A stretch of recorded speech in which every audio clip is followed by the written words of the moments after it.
एक ऐसा व्यक्ति जिसका नाम है याकूब, इंग्लिश में उसको कहते हैं जेम्स, इसने यीशु के प्रति एक ऐसी पुस्तक लिखी जिसमें 5 चैप्टर है, टोटल 5 चैप्टर्स।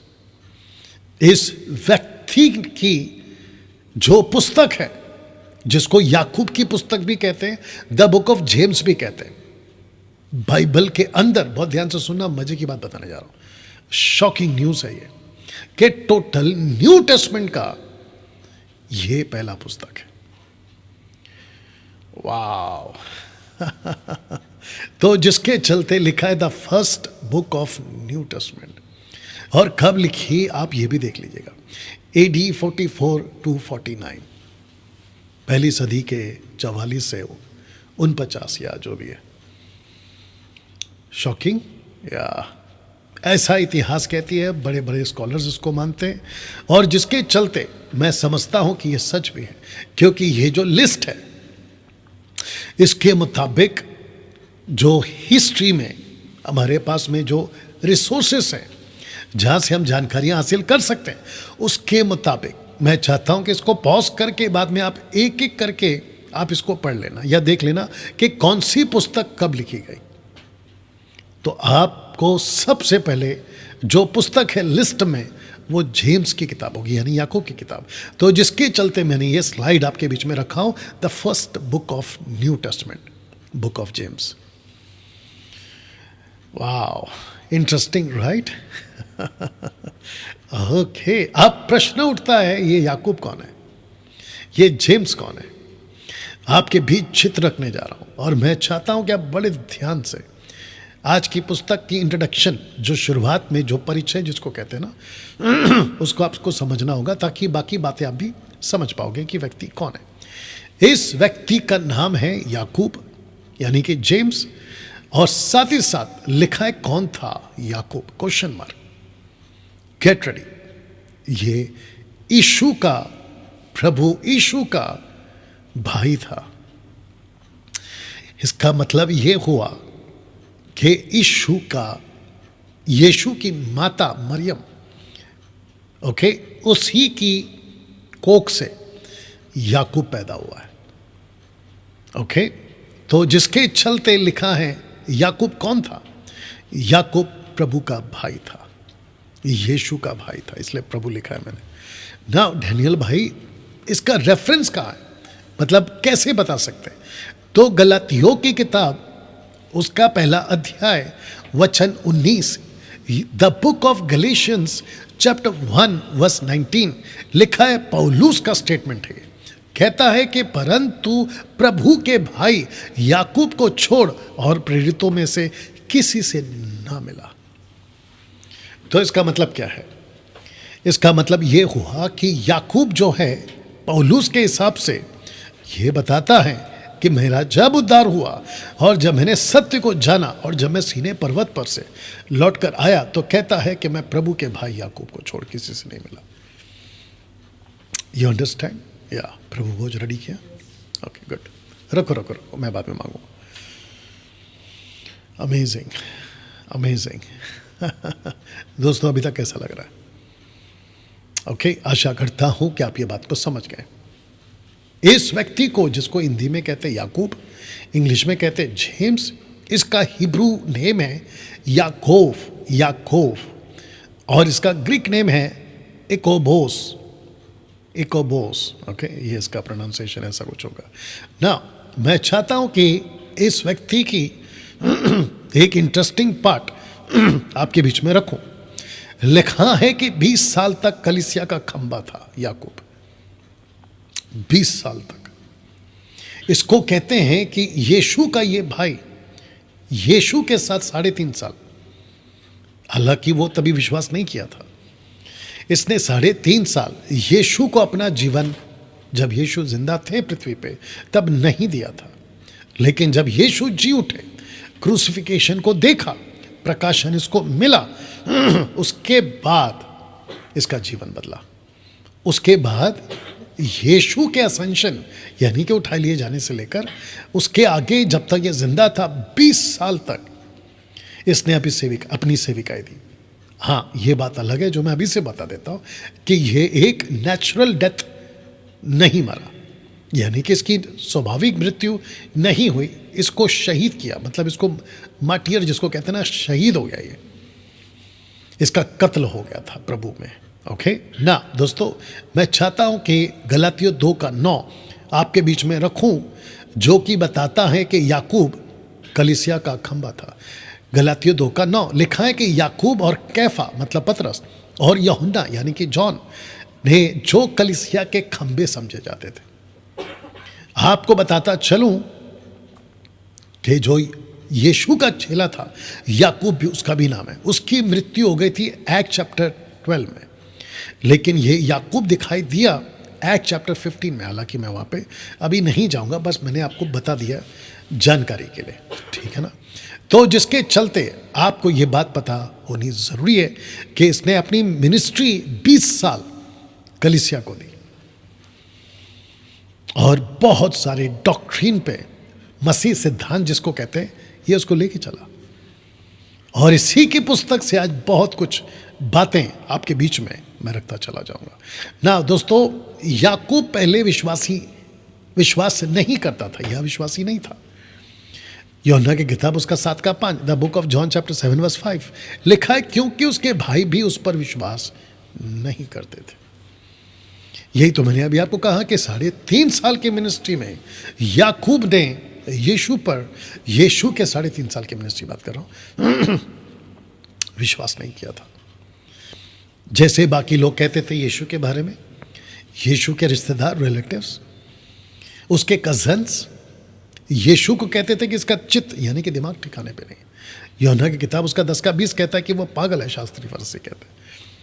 तो जिसके चलते इसने भी यीशु पर विश्वास नहीं किया। और बहुत बड़ी बात है ये, उन दिनों में यीशु पे विश्वास करना बड़ा कठिन होता था। क्यों? जल्दी से बता देता हूं, आउट ऑफ द बॉक्स जाकर।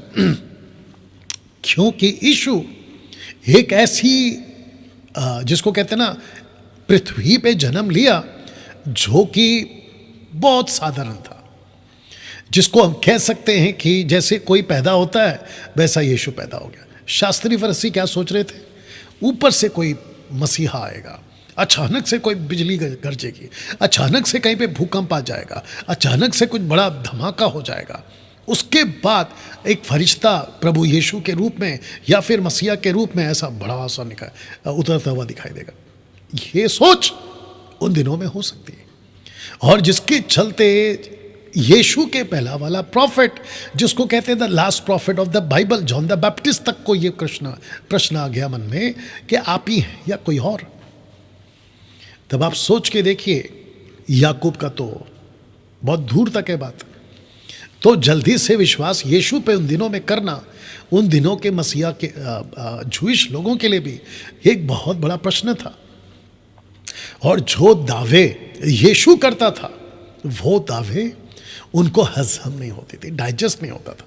मैं मसीहा हूँ, मैं वो हूँ जो अब्राहम से भी पहले था, बाप रे, मैं ही हूँ और मैं ही था, और जो पिता करता है वो मैं कर सकता हूँ, पिता मुझ में, जिसने मुझे देखा उसने पिता को देखा। सारी बातें अपने आप में बड़ा प्रश्न उठाता था। तो जिसके चलते याकूब ने विश्वास 3.5 साल नहीं किया ना। अब लिखा है कि प्रभु ने खुद जी उठने के बाद उसको अलग से दर्शन दिया था। इसका जिक्र कहाँ है, मैं आपको बीच में अभी रख रहा हूं। और ये ताज्जुब है, क्योंकि याकूब को लेकर यीशु मसीह ने एक बड़ा योजना बनाया था कि मेरी मिनिस्ट्री में, जब पवित्र आत्मा की मिनिस्ट्री स्टार्ट होगी, उसमें याकूब का एक बहुत बड़ा रोल होगा। तो जिसके चलते उसको कलीसिया का खंभा कहा गया, the pillar of church, first church, pillar of first church बोल सकते हैं आप इसको। तो जिसके चलते प्रभु ने इसको दर्शन दिया था, खुद दर्शन दिया था। ताज्जुब, आइए देखते क्या लिखा है। 1 कुरिन्थियों 15:7, 1 कुरिन्थियन 15:7 लिखा है, फिर याकूब को भी दिखाई दिया। हालांकि पौलुस जब इसको लिखता है तो कहता है कि जी उठने के बाद 500 से भी ज़्यादा लोगों को दिखाई दिया, फिर पतरस को दिखाई दिया, फिर कहता है याकूब को दिखाई दिया। और फिर अंत में कहता है मुझे दिखाई दिया। अब आप सोच के देखिए कि यीशु का अलग से याकूब को दर्शन देना, याकूब से बात करना और याकूब को समझाना अपने आप में एक बहुत बड़ा महत्व था। और सबसे ज्यादा महत्व एक चीज का आता है और वो आता है प्रार्थना का। आप नहीं सुने तो रिपीट कर दूं, प्रार्थना का। यीशु चाहता था कि याकूब के द्वारा, जो उसका भाई है ना, वो एक चीज को मसीह की देह में बड़े जोरों से सिखाए और वो है प्रार्थना। मैं रखूंगा इसको। तो जिसके चलते दोस्तों इसका निकनेम ये होता था कैमल्स या कैमल नीज, ऊंट के घुटने या ऊंट का घुटना।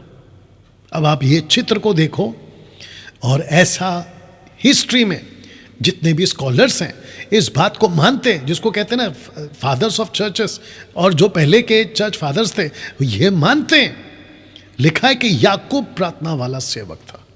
तो जिसके चलते उसके जो घुटने हैं ना वो ऐसे हो गए थे। मैंने जो अभी आपको चित्र दिखाया, उसके घुटने मोटे मोटे हो गए थे, उसकी जो हड्डी है ना वो ऐसा फैल गई थी, चपटी हो गई थी, जैसे आप यहाँ पे देख रहे हैं।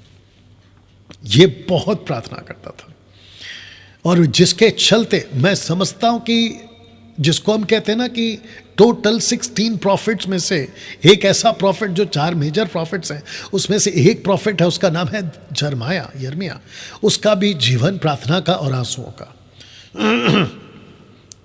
अब प्रश्न उठता है कि याकूब को यह नाम क्यों? क्योंकि याकूब अपनी पत्री में, जो कि आप देखोगे आगे, याकूब अपनी पत्री में प्रार्थना का जिक्र करता है। और आपको मैं अभी से बता दूं, क्योंकि मैं जब चैप्टर 5 में आऊंगा तो इसके ऊपर जोर दूंगा।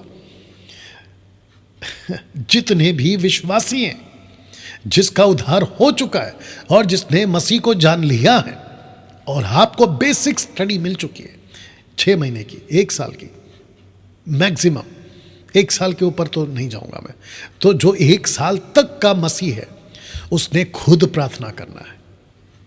अगर आप दूसरों को प्रार्थना निवेदन देते हो, आत्मिक बातें नहीं है ये, बिब्लिकल नहीं है ये। और जिसके चलते होता क्या है, आप खुद को मसीह से अलग कर लेते हो, नंबर 1, और खुद को अपाहिज वाला व्यक्ति बना देते हो, आत्मिक अपाहिज, पैरालाइज हो जाते हो आप। यहां तक ठीक है दोस्तों? जब आप मुझे भी सुन रहे, यहां पे कुछ 250 हैं और वहां पे कुछ 450 लोग हैं, ओके, तकरीबन 750 के आसपास। मैं सबको कहना चाहता हूं, आप अगर मसीह को जान चुके हैं, आपको खुद प्रार्थना करना है। तो अभी ये प्रश्न आप खुद से पूछें कि मैं खुद कितना प्रार्थना करता हूं। इसको देख लीजिएगा, मैं खुद कितना प्रार्थना करता हूं और खुद दूसरों से कितना प्रार्थना करवाता हूं। डैनियल भाई, क्या दूसरों को प्रार्थना निवेदन देना गलत है? बिल्कुल गलत नहीं है, लेकिन इसकी आदत मत बनाओ, इसकी आदत मत बनाओ। तो इसको मैं ऐसा कहूंगा, क्या परमेश्वर आपका पिता है, पापा है? Of course. क्या परमेश्वर ने खुद कभी कहा है कि मुझे तुम पिता बुलाओ? Yes, of course. जब चेलों ने पूछा मत्ती के 6वें अध्याय में, हम प्रार्थना कैसे करें, तो यीशु के मुंह से पहला शब्द निकला, हे हमारे पिता, आवर फादर इन हेवन। आपको एक शॉकिंग न्यूज देता हूं कुरान की। कुरान आपको पता है कि कुरान के अंदर अल्लाह ने उनके लोगों को, जो उनके फॉलोअर्स हैं, उनको कभी नहीं कहा कि कॉल मी फादर, लेकिन बाइबल के अंदर ऑलमाइटी गॉड कहता है कॉल मी फादर।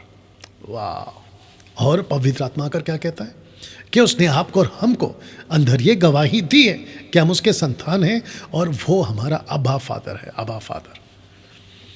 बताइए दोस्तों, जब परमेश्वर आपका पिता है तो खुद प्रार्थना क्यों नहीं करते? आपके बच्चे हैं ना, तो आपसे मांगते हैं कि अंकल से मांगते हैं, पड़ोसी से मांगते हैं, आपसे ही मांगते हैं। वैसे ही आपको अपने परमेश्वर से मांगना है। दूसरों को प्रार्थना निवेदन देने का मतलब ये है कि आपका आत्मिक जीवन कमजोर है। या दिमाग में कुछ आ रहा है, आप खुद सांस लेते हो यस, कि दूसरों की सांस पे आप जीते हो। जो दूसरों की सांस पे जी रहा है उसको कहते हैं कि आपका जो लाइफ है ना, आपका जो जीवन है ना, वो आईसीयू में है और आप लेटे हो वेंटिलेटर पर। आपका जो सांस चल रहा है वो गैस पे चल रहा है, और जब तक बाटला में गैस है, मतलब जब तक उसके अंदर गैस है तब तक आपकी सांस है। तो ऐसा मसीह जीवन मत जियो। खुद की सांस, खुद का आत्मिक जीवन मजबूत रखो। या तो जिसके चलते याकूब प्रार्थना वाला सेवक था। यह चित्र आपको दिखा चुका ना दोस्तों। मैं चाहता हूं कि आप ये भी देख लो, वो चाहे पीटर हो, वो चाहे एंड्रू हो, जेम्स हो, जॉन हो, इन सब की एक ऐसी मृत्यु जिसको हम कह सकते हैं कि शहीद, थॉमस हो, जेम्स हो, है ना, इन सब की एक व्यक्ति को छोड़कर, जिसका नाम है जॉन, यूहन्ना, उसको छोड़कर एक बाकी सब के सब एक ऐसी मौत मरे हैं जिसको कहते हैं मार्टियर, शहीद। लेकिन लिखा है कि जॉन पातमोस नाम टापू में था और बुरे बुढ़ापे में नेचुरल डेथ जिसको कहते हैं वो मरा। लेकिन इस कड़ी में आप देख सकते हैं कि जॉन जो है शहीद की मौत मरा। कैसे, मैं रख रहा हूं। लिखा है कि मंदिर से नीचे फेंक दिया गया था। जो यरूशलेम का मंदिर है ना, उसका जो टॉप है, ये वाला, ये आपके लिए हाईलाइट किया, थोड़ा सा जूम किया, इसको यहां से नीचे फेंक दिया था। तो जिसके चलते लिखा है कि जेम्स ब्रैकेट में the half brother of Jesus thrown some 100 feet of a wall, he survived the fall. मतलब ऊपर से जब फेंका तो वो बच गया। After he repeatedly refused to deny his faith in Jesus, he was beaten him to be death. उसको नीचे फेंका, उसके बावजूद ये बच गया। उसके बाद इसको जो कहते हैं ना, कई बड़े ग्रुप ने इसको पीट पीट के मार दिया। ऊपर से फेंकने के बाद भी नहीं मरा ये। क्यों? मजबूत था प्रार्थना का जीवन। तो जिसके चलते इस लिस्ट के मुताबिक सिर्फ जॉन को छोड़ बाकी सब की भयंकर मौत हुई है। तो इसको रखकर, जो खास करके मिनिस्ट्री में, जो सेवा में है, मैं आपको इनकरेज करना चाहता हूं कि यीशु के पीछे चलना साधारण बात नहीं है। अगर आप यीशु के लिए सताए जाते हो, ज़्यादा परेशान मत होइए। अगर यीशु की वजह से आपको मार पड़ रही है, खुश रहो। लूका की किताब, अगर मैं गलत नहीं हूं, उसका 6वां अध्याय 22, 23, 24 में लिखा है कि जब लोग तुम्हें सताएं, तुम्हें मारें, तो लिखा है आनंद से उछलना, जंप करना, खुशी से। ऐसा क्यों? क्योंकि यीशु कहते हैं, क्योंकि जब तुमको कोई सताता है तो तुम लोगों के लिए स्वर्ग में जब परमेश्वर रिवॉर्ड देगा, बहुत बड़ा रिवॉर्ड है। मैं देखता हूँ आजकल फेसबुक पर, यूट्यूब पर, कहीं सताव के चलते लोगों को जो है उनकी वीडियो सामने आती है, दिल्ली से, एमपी से, है ना, अलग अलग जगह से, और अदर कंट्रीज में तो बेड़ा गर्क है, बहुत परेशानी। तो उन जगह की जब वीडियोस को देखता हूँ, और ख़ास करके जब आप देखते हैं, तो पैनिक नहीं होना है। पैनिक समझते हैं, परेशान नहीं होना है, शांत रहना। और साथ ही साथ जिनके साथ बीत रहा, जैसे कि नॉर्थ ईस्ट में, मणिपुर में, ठीक है ना, बहुत सताव है मसीहों के लिए। ओके, तो ऐसे वक्त में आपको एक अलग इमेज नहीं बनाना, ये क्या हो रहा है, ये क्या हो रहा है, पहले से लिखित है।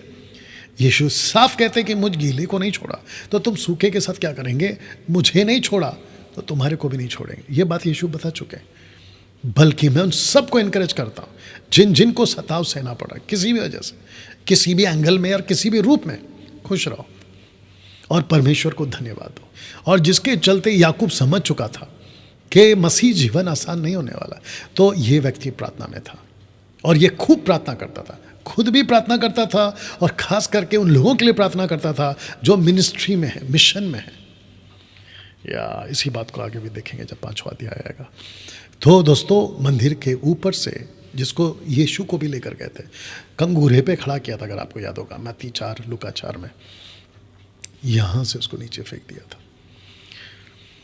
या ये तो अभी अच्छा खासा आपको दिख रहा है कि है ना, वेल सेटल्ड सिटी है, लेकिन उस टाइम पे ऐसा नहीं था। लेकिन ऊंचाई पे लेकर जाकर उसको जो है फेंक दिया गया था, लेकिन उसके बावजूद ये नहीं मरा, ये जिंदा था।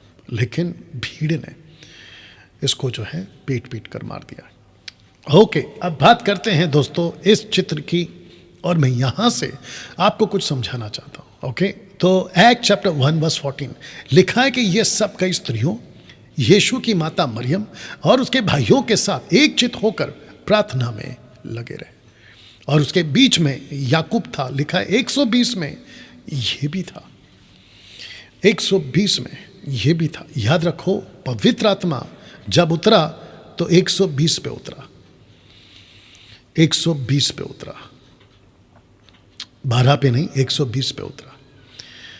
तो जिसके चलते याकूब को उस दिन ये रेवलेशन, ये प्रकाशन, मसीह के साथ आगे बढ़ने का जज्बा पवित्र आत्मा ने याकूब को भी दिया।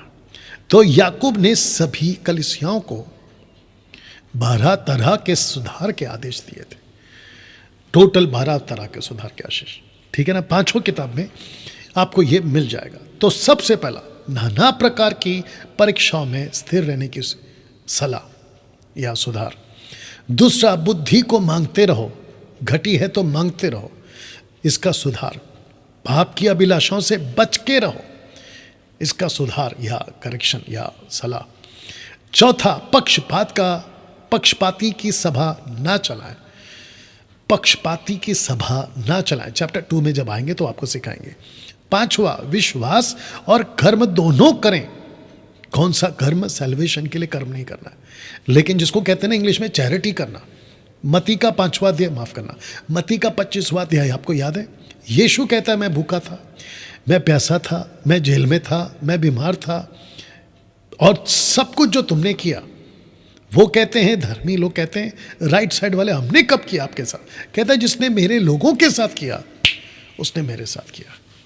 तो मैं चाहता हूं कि चैरिटी मतलब आपको कभी भी कोई भी गरीब दिखता है उसकी सहायता करो, उसको कहते हैं कर्म, यानी कि अच्छे कार्य। विश्वासी हो तो कोई अगर गरीब है उसकी मदद करो, उसको कहता है। 6वां, लिखा है कि जुबान पर लगाम दिया करो, इसकी सुधार उसने कराई थी। 7वां, लिखा है कि ऊपरी ज्ञान रखें ना कि संसारी ज्ञान। 8वां, सुख विलासों से भागें। 9वां, किसी को बदनाम ना करें। 10वां, धनवान को चेतावनी दिया करो। ये चेतावनी देता था जो धनवान थे ना, रिच लोग, उनको वार्न करता था कि पैसे के पीछे मत भागो, प्रभु के पीछे भागो। 11वां, प्रार्थना का जीवन रखो। 12वां, सत्य से जो भटक जाए उनको फेर लाओ, मतलब उनको लौटा के ले आओ, प्रभु में लौटा के लेके आओ। तो दोस्तों वापस पीछे जा रहा हूँ, और ये 12 पॉइंट्स जिसको कहते हैं कि याकूब ने कलीसिया को सुधारा था। अब ये कौन है आपको वापस याद दिला दो, ये कलीसिया का पिलर है या पिलर था, और इसी ने परमेश्वर की आत्मा की अगुवाई से अपनी 5 चैप्टर की एक पुस्तक में ये 5 सुधार और ये 5 माफ करना, ये 6 सुधार और ये 6 सुधार अपने उस वक्त के मिनिस्ट्री में लोगों को दिया। वाह, याकूब की किताब आप पढ़ चुके हैं, लेकिन कभी ऐसा पढ़ा या ऐसा पढ़ा? मौका प्रभु दे रहा है आपको सीखने के लिए ना। दोस्तों जैसे मैंने आपसे कहा आज एक ही चैप्टर होगा, तो उसकी शुरुआत मैं यहां से कर रहा हूं। तो लिखा है कि याकूब की पहली अध्याय, फर्स्ट चैप्टर, वचन 1 को पढ़ने जा रहा हूं। परमेश्वर के और प्रभु यीशु मसीह के दास याकूब की ओर से उन 12 गोत्रों को जो तितर बितर होकर रहते हैं नमस्कार पहुंचे। अब आप इंटरेस्टिंग पार्ट देख लो, यहां पे कहता है, जिसको मैंने लाल से स्पॉट किया है, कहता है प्रभु यीशु मसीह के दास याकूब की ओर से, जबकि ये खुद का परिचय ऐसे दे सकता था कि मैं यीशु का घर में पैदा हुआ, उसकी जो मम्मी है वो मेरी मम्मी है और हम दोनों आपस में भाई हैं, ऐसा वो परिचय दे सकता था, लेकिन उसने नहीं दिया। आपको पता है क्यों? क्योंकि इस याकूब को पता चल गया था कि यीशु जो मेरे खुद के घर में पैदा हुआ, उसी मां से जिसने मैंने जन्म लिया, ये वो व्यक्ति नहीं है, बल्कि ये पूरे सृष्टि को बनाने वाला परमेश्वर है। तब जाकर कहता है कि मैं यीशु का दास हूं, मैं यीशु का दास हूं। तो जब भी किसी व्यक्ति को आप बाइबल में कुछ बातों को लिखते हुए देखते या सुनते या पढ़ते हैं, तो आपको थोड़ा सा बैकग्राउंड चेक करना है, ये इसकी वजह क्या है। ये वजह थी इसकी कि याकूब ने कभी नहीं कहा, नंबर 1। नंबर 2, ये भी कर सकता था बाकी झेलों के साथ, खुद की वीआईपी ट्रीटमेंट ले सकता था, खुद को अपने आप को सुपीरियर बता सकता था कि मैं तो यीशु का भाई हूं। ऐसा कुछ नहीं किया इसने, ऐसा कुछ नहीं किया। तो जिसके चलते इसने क्या किया, दोस्तों एक सेकंड दीजिए, या इसने क्या किया, अपना परिचय एक दास के रूप में किया। और मुझे यह बात याद दिलाती है कि जब यीशु अपने चेलों के पैर धो रहा था, तो यीशु ने क्या कहा था, अगर मैं तुम्हारा गुरु होकर तुम्हारे साथ ऐसा कर सकता हूं, तो तुमको क्या करना चाहिए।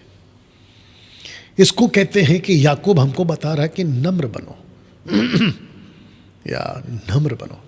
आपका पद यीशु से बड़ा नहीं होना चाहिए और नहीं होगा।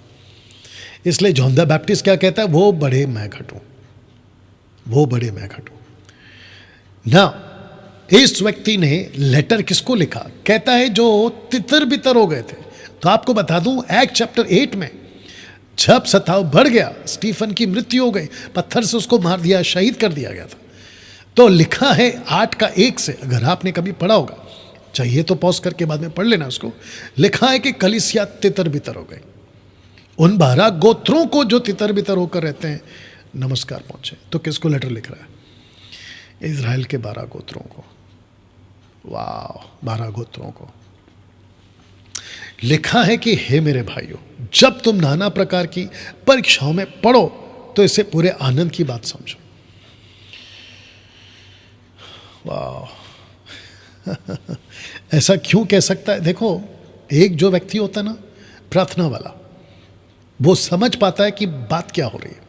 कहता है कि जब तुम्हारी नाना प्रकार की परीक्षा में तुम पढ़ो तो उसको आनंद की बात समझो। क्यों? क्योंकि उसको पता है वो प्रार्थना वाला व्यक्ति है। जो प्रार्थना वाला व्यक्ति नहीं होगा वो ऐसी बात नहीं कर सकता। वो दुनिया भर का शिकायत करेगा, ऐसा क्यों, वैसा क्यों, इतना तकलीफ, उतना तकलीफ। लेकिन जो प्रार्थना वाला व्यक्ति है वो ये स्टेटमेंट देगा जो उसने दिया, आपके स्क्रीन के ऊपर देख लीजिए आप। तो इसका मतलब क्या है, यीशु के उठाते ही, असेंशन ऑफ जीसस क्राइस्ट, पवित्र आत्मा के नीचे आते ही कलीसिया के ऊपर बहुत सतावा है। क्यों डैनियल भाई? क्योंकि कलीसिया फैल रही थी। याद रखो, जो गाड़ी शोरूम में चुपचाप खड़ी रहती है उसके ऊपर कभी कोई कचरा नहीं आता, उसके ऊपर कभी कोई डेंट नहीं आता, उसके कभी कोई हादसा नहीं होता। लेकिन कोई जो गाड़ी शोरूम से निकलकर जब सड़क पे दौड़ना शुरू करती है ट्रांसपोर्ट के रूप में, लोगों को लाना ले जाना और जिसने खरीदा है उसकी काम करवाना, तब उसके ऊपर कचरा गिरना, डेंट गिरना और हादसे होना स्वाभाविक है। वैसे ही मसीह लोग जैसे ही पवित्र आत्मा आ गए तो पवित्र आत्मा ने कहा आप चलो काम करो। तो जैसे फैलता गया फैलता गया फैलता गया सुसमाचार, सताव बढ़ता गया। तब जाकर याकूब कहता है कि जब तुम नाना प्रकार की परीक्षाओं में पढ़ो तो उसे पूरे आनंद की बात समझो, ये जानकर कि तुम्हारे विश्वास के परखे जाने से धीरज उत्पन्न होता है।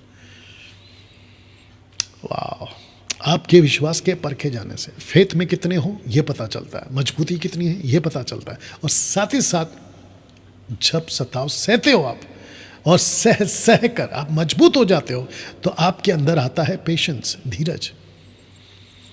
और ये बहुत ज़रूरी है। कहाँ पे लिखा है? मत्ती का किताब, एक वचन निकालो, मत्ती का किताब उसका 24:12 है क्या? देखो, मत्ती 24:12, अगर मैं गलत नहीं हूँ।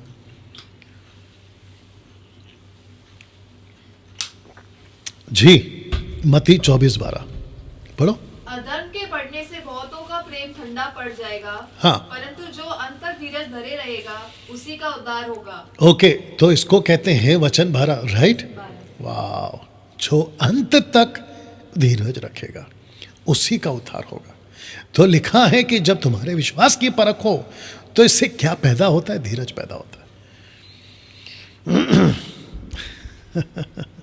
मैं कितना बर्दाश्त करूं, ये प्रश्न उठता है ना मन में, जब आपको कोई सताता है तो प्रश्न उठता है ना, कितना बर्दाश्त करो। ये देख लो,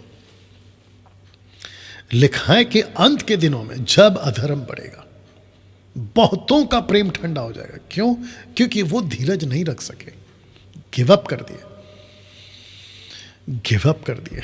आजकल मार्केट में कुछ चल रहा है, कहते हैं कि आप धर्मांतरण वाले हो, आप धर्म परिवर्तन वाले हो, तो आपके पास आते हैं, आपको पीटते हैं, मारते हैं और कहते हैं कि अभी जो हम स्टेटमेंट बोलेंगे उसको तुम रिपीट करो, जो कि मैं अभी यहां पे नहीं बोलूंगा, उसको रिपीट करो।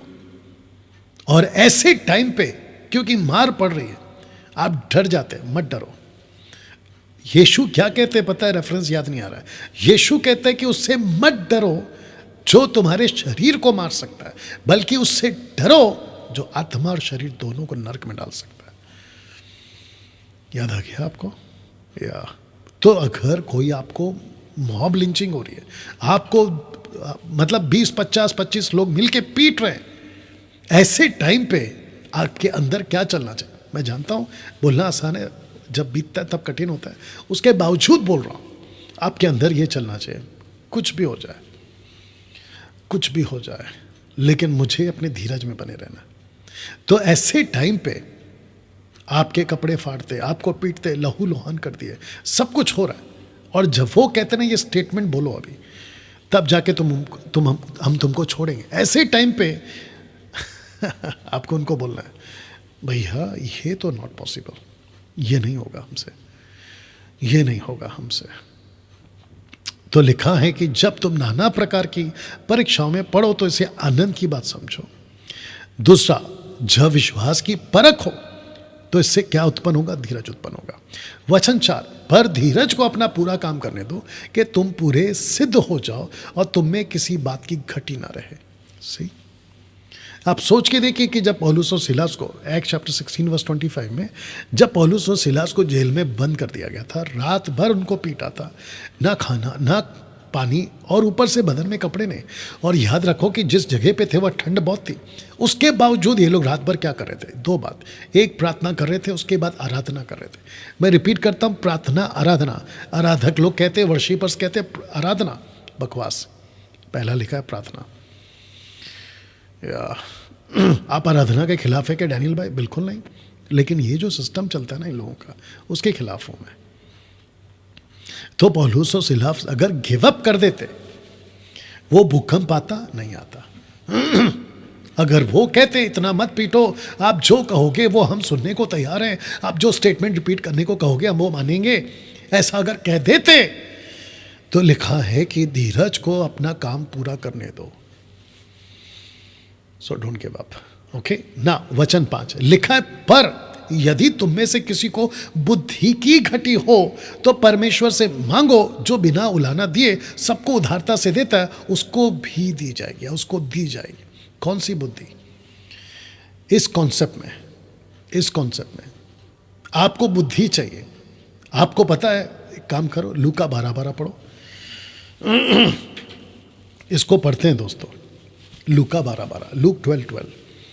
मैं आपको बताता हूँ कि बात क्या हो रही है यहाँ पे, और जितने देख रहे हैं खूब शेयर करिए, वॉच पार्टी करिए जी। क्योंकि पवित्र आत्मा उसी घड़ी तुम्हें सिखा देगा कि क्या कहना चाहिए। तो आपको क्या कहना चाहिए? पवित्र आत्मा आपको उसी वक्त, कब? कॉन्टेक्स्ट में लिखा है कि जब तुम पकड़े जाओ। वचन 10-11 अगर पढ़ोगे ना, तो लिखा है कि जब तुमको भीड़ पकड़ ले, जब तुमको शास्त्री फरीसी पकड़ ले, जब तुम्हारे ऊपर आलोचना वाला लोग आकर तुमको सताना शुरू करें, ऐसे टाइम पे क्या बोलना है, तुम पहले से तैयार नहीं रहना, लेकिन उसी घड़ी पवित्र आत्मा तुम्हें बताएगा। तो जिसको कहते हैं कि बुद्धि मांगे, जिसे बुद्धि की घटी हो, तो ऐसे टाइम पे क्या चाहिए? आपको बुद्धि चाहिए, अपना दिमाग नहीं लगाना। जो शरीर कहता है ना वो नहीं लगाना, संस्था क्या सिखाती है वो नहीं करना। इंटरेस्टिंग, ऑफ कोर्स लिखा है, यदि तुम में से किसी को बुद्धि की घटी हो तो परमेश्वर से मांगो, जो बिना उलाहना दिए, उलाहना का मतलब है बिना डांटे, सबको देता है, और वो भी उदारता से देता है। इसको कहते हैं कि आपको एजुकेट बना देता है पवित्र आत्मा, आपको हाईली एजुकेट बना देता है, आपको मजबूत कर देता है। कौन? पवित्र आत्मा। वचन 6 लिखा है, पर विश्वास से मांगे, कुछ संदेह ना करे, क्योंकि संदेह करने वाला समंदर के लहर के समान है, जो हवा से बहती और उछलती है। तो जो प्रार्थना कर रहा है उसको विश्वास से मांगना है कि प्रभु ठीक है, मैं वेट करता हूँ, मिलेगा मिलेगा मिलेगा। विश्वास से मांगने का मतलब है धीरज रखना, जो पहले ऊपर से आपको ये वाला यहाँ से बताते आया। ओके ना, इसको पढ़ते हैं। ऐसा मनुष्य ये ना समझे कि मुझे प्रभु से कुछ मिलेगा। किसको? जो विश्वास से नहीं मांगता। देखिए, ये जो ऊपर शब्द लिखे ना, समंदर के लहर के समान है। आपको पता है लहर का, समंदर का लहर का ये एग्जाम्पल क्यों दे रहा है? क्योंकि आप जब भी एग्जाम्पल जिसको मैं भी रखने जा रहा हूँ, आप जब समंदर की लहरों को देखो तो बहुत दूर से ऐसा लगता है कि पूरा शहर डुबा देगा। जब दूर से आता है ना, आप देखते हो अरे अभी तो बड़ा तूफान आ गया या बड़ी लहर है, लेकिन वही लहर नज़दीक आते आते आते आते शांत हो जाती है। तो कुछ क्रिश्चियंस या क्राइस्ट फॉलोअर्स यीशु के पीछे जब चलते हैं तो ऐसी हल्ला करते हैं कि बस चीर दूंगा, फाड़ दूंगा, यीशु के नाम का झंडा गाड़ दूंगा, ऐसे वाले। लेकिन जब सताव आता है शांत हो जाते हैं। ऐसे मसीह नहीं बनना है आपको, जिसके चलते लिखा बुद्धिमान। बुद्धिमान वचन 8, वह व्यक्ति दुचिता है। दुचिता का मतलब डबल माइंडेड, उसके दो मन है। ऐसा व्यक्ति दुचिता और अपनी सारी बातों में चंचल है। आपने कुछ मसीहों को देखा होगा, सिस्टर्स एंड ब्रदर्स को, लड़का लड़की को, बहुत भावुक टाइप हो जाते हैं, बहुत भावुक टाइप हो जाते हैं। मैं आपको बताऊं, बहुत ध्यान से सुनना, मेरी बात आपको कितना पटेगी मुझे नहीं मालूम, आप इसको कितना एक्सेप्ट करोगे मुझे नहीं मालूम, लेकिन मैं बोलूँगा, मसीह लोगों को कभी भी भावना में बहकर मसीह जीवन नहीं जीना है। जिसको कह सकते हैं हम लोग कि इमोशनल होकर आपको अपना मसीह जीवन नहीं जीना है। क्योंकि जो भावना में बहकर इमोशनली होकर अपना मसीह जीवन जीता है, उसके ऊपर कभी भरोसा नहीं कर सकते। पता है क्यों? कभी कुछ तो कभी कुछ। आपको एक टाइम पे जैसे आप रहते हो, बाकी सब टाइम पे वैसे ही रहना है, मजबूत रहना है। आपको भी पता है मैं क्या बात कर रहा हूँ। चर्चेस में ये भावुक लोग आपको बहुत मिल जाएंगे। एक संडे ऐसा नाचेंगे, एक संडे ऐसी आराधना करेंगे, एक संडे नाचना तो खैर वैसे भी मैं स्वीकार नहीं करता हूँ, एक संडे ये खूब प्रेज द लॉर्ड, हालेलुया, चीख चिल्लाना सब करेंगे। अगले संडे किसी चर्च के कोने में बैठकर अपना चुपचाप ऐसा बुद्ध बनकर बैठ जाएंगे। तो फिर उनको पूछेंगे भाई क्या हो गया, तब उनके मुंह से जो शब्द निकलता है, बाप रे, स्वीकार नहीं कर सकते। 31 तारीख के मसीह और 1 तारीख के मसीह। बोला क्यों? बोला 31 तारीख को पगार नहीं होता है, 1 तारीख को पगार होता है। तो जिस दिन सैलरी होती है उस दिन प्रभु महान है, और जिस दिन सैलरी नहीं हो उस दिन खत्म। You understand? तो जिसके चलते भावुक मसीह कभी नहीं जीना, भावना में बहकर। माफ करना, कैसा लग रहा है अभी तक? या दिमाग में कुछ आ रहा है? पतरस ऐसा था साहब, पतरस ऐसा, कभी ऐसा कभी वैसा, कभी ऐसा कभी वैसा, लेकिन जब उसके सर पे डंडे पड़े ना प्रभु के, सीधा हो गया। पौलुस जैसा। आप कुछ लोगों को देख सकते हैं, उनका लाइफ स्टाइल एक जैसा होना चाहिए, भावुक कभी नहीं होना चाहिए। एनीवे, वचन 9 लिखा है कि दीन भाई अपने ऊंचे पद पर घमंड करे। दीन भाई अपने ऊंचे पद पर घमंड करे मतलब रिजॉइस करे, इंग्लिश में आया। क्यों? ऊंचे पद पर घमंड करे, दीन भाई अपने ऊंचे पद पर घमंड करे। ऐसा क्यों? इसको इंग्लिश में पढ़ो, जेम्स चैप्टर 1 वर्स 9। कौन सा वर्जन है? केजीवी पढ़ना। जी दोस्तों, मेरे साथ बने रहे। या Let the brother of low degree rejoice in that he is exalted. अभी एम्पलीफाइड पढ़ो।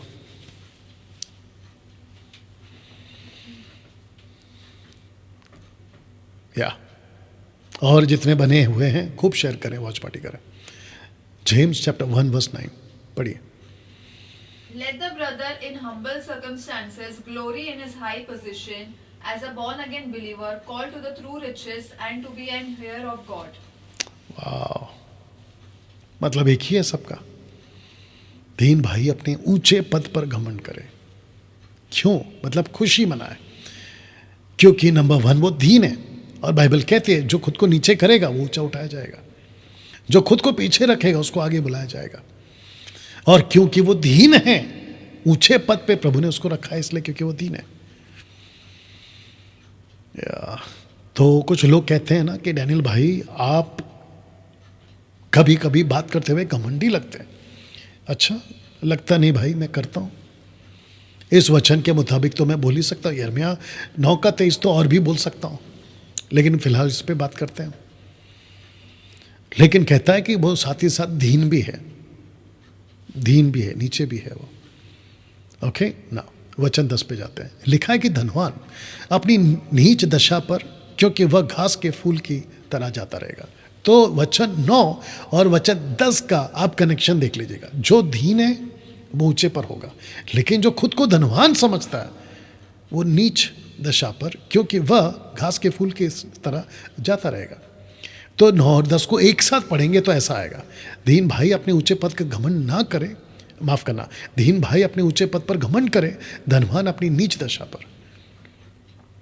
तो जो धनवान है उसको क्या करना है? उसको नीचे होना है, या क्योंकि वह घास के फूल की तरह जाता रहेगा। वचन 11, क्योंकि सूर्य उदय होते ही कड़ी धूप पड़ती है, घास को सुखा देती है, उसका फूल झड़ जाता है, उसकी शोभा जाती रहती है। इसी प्रकार धनवान भी अपने मार्ग पर चलते चलते धूल में मिल जाएगा। वाह! वो चाहे यीशु जी हो, वो चाहे पतरस हो, वो चाहे पौलुस हो और अभी याकूब, कभी भी इन्होंने धनवानों को प्रमोट नहीं किया। इन्होंने कभी भी पैसे वालों को प्रमोट नहीं किया। लेकिन आपको पता है आजकल के प्रॉस्पेरिटी प्रीचर्स, इनकी पूरी की पूरी ऐसा लगता है कि बाइबल ही अलग है, इनका यीशु भी अलग है, जो लूसीफर की ओर से आया हुआ होगा। क्योंकि बाइबल रिकॉर्ड करती है 2 कोरिन्थियन चैप्टर 11 वर्स 4, 2 तरह के सुसमाचार, 2 तरह के यीशु, 2 तरह की आत्मा, ये तो बाइबल ऑलरेडी बोल चुकी है। तो आजकल के जो प्रॉस्पेरिटी वाले हैं, ये ब्लेस करो, ब्लेसिंग आ रही है, आशीष आ रही है, इनके अलावा इनके पास में कुछ होता ही नहीं है।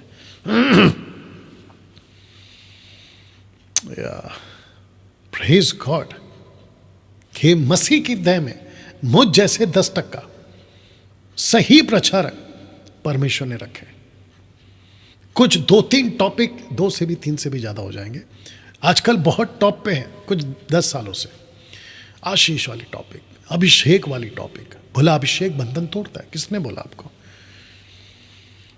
अभिषेक बंधन नहीं तोड़ता है, यीशु बंधन तोड़ता है। यीशु बंधन तोड़ता है। और जिसके पास में यीशु है, अलग से अभिषेक का कोई बटन लेकर नहीं घूमना है उसको। ऐसा कोई अलग से अभिषेक वाला बटन नहीं आता, और ना ही कोई बॉटल में आता है अभिषेक।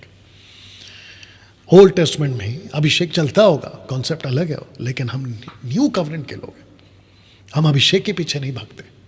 नया अभिषेक, पुराना अभिषेक, ताजा अभिषेक, ऐसा अभिषेक, वैसा अभिषेक, पतला अभिषेक, गाढ़ा अभिषेक, सब बकवास है। और मसीह के देह को कुछ लोग अभिषेक के नाम पे, आशीष के नाम पे, प्रोस्पेरिटी के नाम पे खूब उल्लू बना रहे।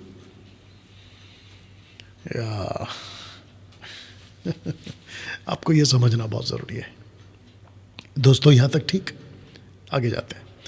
वचन 12 लिखा है कि धन्य है वह मनुष्य जो परीक्षा में स्थिर रहता है, क्योंकि वो खरा निकलकर जीवन का वो मुकुट पाएगा जिसकी प्रतिज्ञा प्रभु ने अपने प्रेम करने वालों को दी है। सबको नहीं दी है, जो परमेश्वर से प्रेम करते ना उसको दी है। तो धन्य है वो मनुष्य जो परीक्षा में स्थिर रहता है। प्रकाशित वाक्य 2 अध्याय, जबकि इसको पता भी नहीं था, क्योंकि इसको दर्शन मिला था, तो मैं समझता हूं कि इसको प्रभु ने बहुत सारी बातें की होगी। तो कहता है जो प्रकाशित वाक्य में चैप्टर 2 एंड चैप्टर 3 में 7 चर्चेस को कहता है कि जो परीक्षा में स्थिर रहेगा जीवन का मुकुट पाएगा। बताइए, सही वचन 13। जब किसी की परीक्षा हो तो वो ये ना कहे कि मेरी परीक्षा परमेश्वर की ओर से होती है। ये भी याद रखिएगा, क्योंकि ना तो बुरी बातों से परमेश्वर की परीक्षा हो सकती है, ना वह किसी की परीक्षा आप करता है, खुद नहीं करता। ये होता कैसे डैनियल भाई? वचन 14 लिखा है कि प्रत्येक व्यक्ति अपनी ही अभिलाषा में खिंचकर और फंसकर परीक्षा में पड़ता है। खुद की गलती से परमेश्वर नहीं लाता, ये खुद की गलती से है। तो जिसके चलते लिखा है कि फिर अभिलाषा गर्भवती होकर पाप को जनता है, और पाप जब बढ़ जाता है तो मृत्यु को उत्पन्न करता है। आपको याद है रोमियो 6:23 लिखा है कि पाप की मजदूरी तो मौत है। वाह, the wages of sin is death. पाप की मजदूरी मौत है। यही चीज को याकूब भी कह रहा है, सही। जबकि ये लेटर के बाद में पौलुस ने बोला, लेकिन ये पहले बोल चुका है। जब पाप बढ़ जाता है, गर्भवती बन जाता है, तो वो पैदा करता है, किसको पैदा करता है? मृत्यु को पैदा करता है। वचन 16 हे मेरे प्रिय भाइयों, धोखा ना खाओ। किस चीज को रखकर बोला? क्योंकि हर एक अच्छा वरदान और हर एक उत्तम दान ऊपर से ही आता है और ज्योतियों के पिता की ओर से मिलता है, जिसमें ना तो कोई परिवर्तन हो सकता है और ना अदल बदल के कारण उस पर छाया पड़ती है। इसका मतलब है कि धोखा मत खाओ। आपके साथ जो बुरा हो रहा है उसमें परमेश्वर का हाथ नहीं है। आपके साथ जो हो रहा है उसमें परमेश्वर का हाथ नहीं है। वचन 18 उसने अपनी ही इच्छा से हमें सत्य के वचन के द्वारा उत्पन्न किया, ताकि हम उसकी सृष्टि की हुई वस्तुओं में से हर एक प्रकार के प्रथम फल हो। उसने अपनी इच्छा से सत्य वचन के द्वारा उत्पन्न किया, ताकि हम उसकी सृष्टि की हुई वस्तुओं में से एक प्रकार के प्रथम फल हो। वचन 19 हे मेरे प्रिय भाइयों, ये बात तुम जानते हो, इसलिए हर एक मनुष्य सुनने के लिए तत्पर और बोलने में धीरा और क्रोध में धीमा हो। वाह, मैंने कहीं पे पढ़ा था कि जब आदमी चढ़ता है तो झुकता है, जब आदमी उतरता है तो अकड़ता है। आपने कभी व्यक्ति को पहाड़ चढ़ते देखा है? वो झुककर चढ़ता है। इसको कहते कि जब कामयाबी मिलती है तो आप झुकते हो, लेकिन जब कामयाबी नहीं मिलती, आप नीचे उतर रहे होते हो। एक तो खुद नीचे जा रहे हो और ऊपर से अकड़ते हो। आदमी नीचे उतरते वक्त में अकड़कर चलता है, उतरता है, माफ करना, राइट और नो? तो लिखा है कि इसलिए हर एक मनुष्य सुनने के लिए तत्पर और बोलने में धीरा और क्रोध में धीमा हो। जितना चुप रहोगे उतना बेहतर है, जितना सोच के बोलोगे उतना बेहतर है। काम करने से पहले सोचना, काम करते वक्त सोचना बुद्धिमानी है, लेकिन सब कुछ होने के बाद सोचना मूर्खता है। वचन 20 क्योंकि मनुष्य का क्रोध परमेश्वर के धर्म का निर्वाह नहीं कर सकता। क्योंकि मनुष्य का क्रोध परमेश्वर के धर्म का निर्वाह नहीं कर सकता। दूसरे शब्दों में, जिसको बात बात पे गुस्सा आता है, जो बात बात पे छिड़ जाता है, जो बात बात पे अलग एंगल में आता है, वो परमेश्वर का काम नहीं कर सकता। वचन 21 इसीलिए सारी मलिनता भैर भाव की बढ़ती को दूर करके उस वचन को नम्रता से ग्रहण कर लो, जो हृदय में बोया गया और जो तुम्हारे प्राणों का उद्धार कर सकता है। तो वचन कहाँ पे बोया गया? आपके दिलों में। यही तो पौलुस, माफ करना, ऑफ कोर्स पौलुस ने भी बोला है, हिजकिय्याह कहता है कि वो अपनी बातें तुम्हारे दिलों में डालेगा। व्यवस्था यहां तक ठीक दोस्तों? अपनी सारी मलिनता बैर भाव वो सब कुछ को दूर करके वचन को नम्रता से ग्रहण कर लो। अभी जो मैं बात कर रहा हूं ना, आपको उसको ग्रहण करना है, दैट्स इट। और उसको अपने दिल में बो। कोलिशियंस चैप्टर 3:16 जितना हो सकता है पौलुस कहता है अपने अंदर वचन भरो, वचन भरो, वचन भरो। वचन 22 परंतु वचन पर चलने वाले बनो और केवल सुनने वाले ही नहीं, जो अपने आप को धोखा देते हैं। तो आपने सुना, आपका अगला काम क्या है? ओके, मैंने ये सुना है, मुझे बोला गया है वीडियो में प्रार्थना करो, तो आपने सुना और आप प्रार्थना करते हैं, उसको कहते हैं कि आप करने वाले भी हुए। लिसनर्स नहीं, डूवर्स, सुनते भी हैं और करते भी हैं। वचन 23 क्योंकि जो कोई वचन का सुनने वाला हो, उस पर चलने वाला ना हो, तो वह उस मनुष्य के समान है जो अपना स्वाभाविक मुंह दर्पण में देखता है, इसलिए कि वह अपने आप को देखकर चला जाता है और तुरंत भूल जाता है कि मैं कैसा था। वाह, इसको कहते हैं वचन को प्रैक्टिस में लाना। आपने सुना, आपने अगर प्रैक्टिस में नहीं लाया तो वो वचन आपका किसी काम का नहीं। इसको ऐसा भी बोल सकते हैं, आपने सुना, वचन को पढ़ा और उसको प्रैक्टिस में लाया तो वो वचन आपको काम आएगा, नहीं तो गई भैंस पानी में। 25, पर जो व्यक्ति स्वतंत्रता की सिद्ध व्यवस्था पर ध्यान करता रहता है वो अपने काम में इसलिए आशीष पाएगा कि सुनकर भूलता नहीं पर वैसा ही काम करता है। आशीष किसमें है दोस्तों? सुनने में नहीं, आशीष है करने में। ब्लेसिंग किसमें है? करने में। वचन 26, यदि कोई अपने आप को भक्त समझे, अपनी जीभ पर लगाम, जीभ जबान पर लगाम ना दे और अपने हृदय को धोखा दे, तो उसकी भक्ति व्यर्थ है। वाह! कोई अपने आप को भक्त समझे, भक्त का मतलब आप समझते हैं, मैं तो आत्मिक जन हूं, मैं तो प्रभु का दास हूं, दासी हूं, अलाना फलाना, लेकिन जीभ पर लगाम नहीं है, अनाप शनाप बोलते रहना, ऐसा व्यक्ति अपने आप को धोखा देता है और उसकी भक्ति बेकार है। ओके, इसको ऐसा कह सकते हैं कि आप घंटों प्रार्थना कर रहे हैं, 8-8 घंटा, 10-10 घंटा, वो 10-10, 8-8 घंटा की प्रार्थना अचानक से व्यर्थ कब हो जाती है? जब आपके जबान पे लगाम नहीं है। बोले मैं बड़ा वर्शिपर हूं, मैं खूब आराधना करता हूं, मैंने तो इतने किताबें लिखे, गाने लिखे, एल्बम बनाए। परमेश्वर बोलता है बेटा सब व्यर्थ है। क्यों? क्योंकि तुम्हारे जबान पे लगाम नहीं है।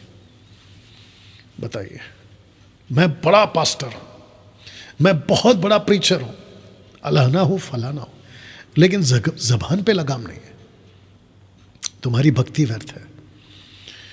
वाह! अब इसको पढ़िए दोस्तों, ये वचन 27 है, इस चैप्टर का आखिरी वचन है। लिखा है कि हमारे परमेश्वर और पिता के निकट शुद्ध और निर्मल भक्ति यह है कि अनाथों और विधवाओं के क्लेश में उनकी सुधि ले अपने आप को संसार से निष्कलंक रखे। तो देखो यहाँ पे बोलना क्या चाह रहा है, कहता है कि सबसे पहले